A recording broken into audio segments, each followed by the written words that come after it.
you hear me now? All right. Colin, it's very intimate. I know. Our lips are practically touching. Very excited. All right, let's go. See, you don't bring me flowers right after this. I'll be Barbara Streisand, okay? Okay. This is chapter 28. In the spitting rain, Fionnuala clanked the letterbox, adjusted her bleached ponytails, and concealed her scowl behind a welcoming smile. 3 feet below her horsey head, Seamus and Sheepra chuckled with impatience. Mammy! Sheepra whined. I'm soaked to the bone! Ach, you're sickening the heart out of me, Wayne. Fionnuala seethed through fixed lips. Plaster a silly grin on that miserable face of yours or you'll feel the force of me palm on your bony wee arse. You want to see the Mediterranean Sea or not? Sheepra was more interested in having a good look at Moira's fingers. Are you ready for the treasure hunt, wee dote? Fionnuala asked Seamus, smacking a finger away from his nostril. Aye, Mammy! Wild fun! Seamus answered by rote. Fionnuala noticed the chocolate all over his face, swiveled her thumb in her mouth, and brought it spittle dripping towards Seamus's face. She gouged into the tender flesh of his cheek as he squirmed with pain.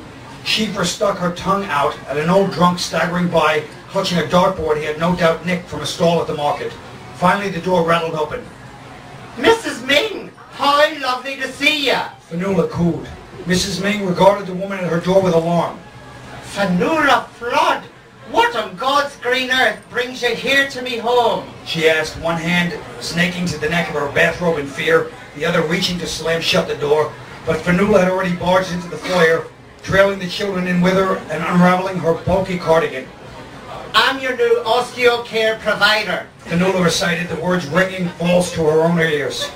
Mrs. Ming as well seemed to have difficulty comprehending the meaning of this sentence. Where is Neve? She asked. Laid up and out in the Galvin. Don't you worry yourself about her. I've all the makings of a grand and lovely visit. Fionnuala rattled on as she dragged the befuddled pensioner into her sitting room and planted her on the settee. She reached into her Celine Dion Titanic satchel, swinging from her shoulder. I've rosaries if you want to pray. A mahjong set.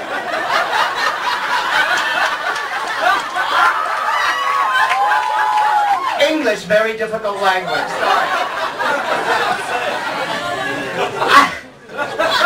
I've rosaries if you want to pray. Now I have the voices wrong. I've rosaries if you want to pray, a mahjong set if you want to play, a video of On Golden Pond. Although she suffered from cataracts, even to Mrs. Ming's eyes, that satchel looked suspiciously light if it contained all the diversions this home invader said it did. I brought me own tea and all. Fionnuala continued, brandishing a thermos, a teacup, and a saucer from some unknown depth of the satchel. Sweet and milky. Have you got a copy in that big bag of yours of the book your eldest Wayne wrote, The Degenerate? Mrs. Ming said with a lightness that hid the spite as Fionnuala poured. Lot of balls of shame, I believe it is called. The whole town's been talking about it, and I hear it's not going to be released until next month. But I'm sure you've an advance copy. I wouldn't mind you reading me out a few wee passages of that. Fionnuala tensed as if the pensioner had clattered her across the face. She urged a smile to her lips. She forced the tea upon Mrs. Ming. I'm afraid not, no, She said. I left me copy at home.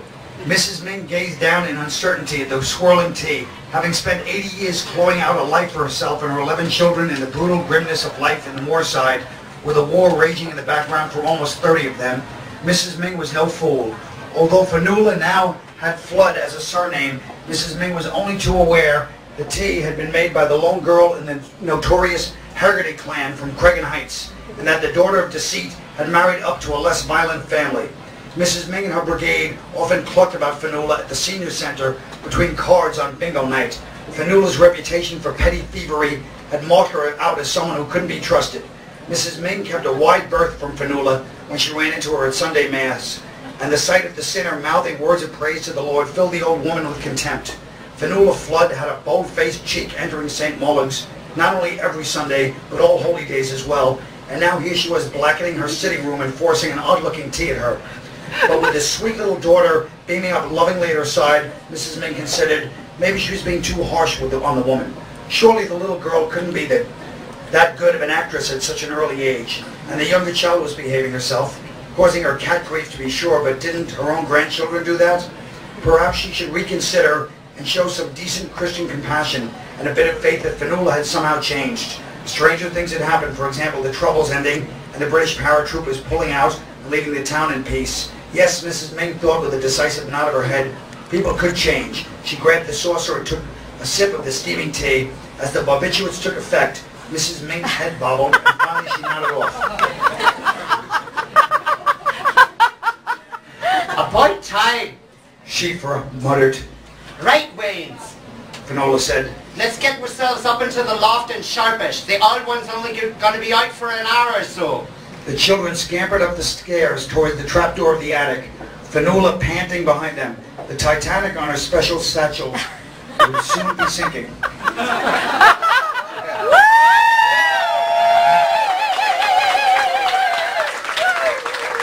Should we do another?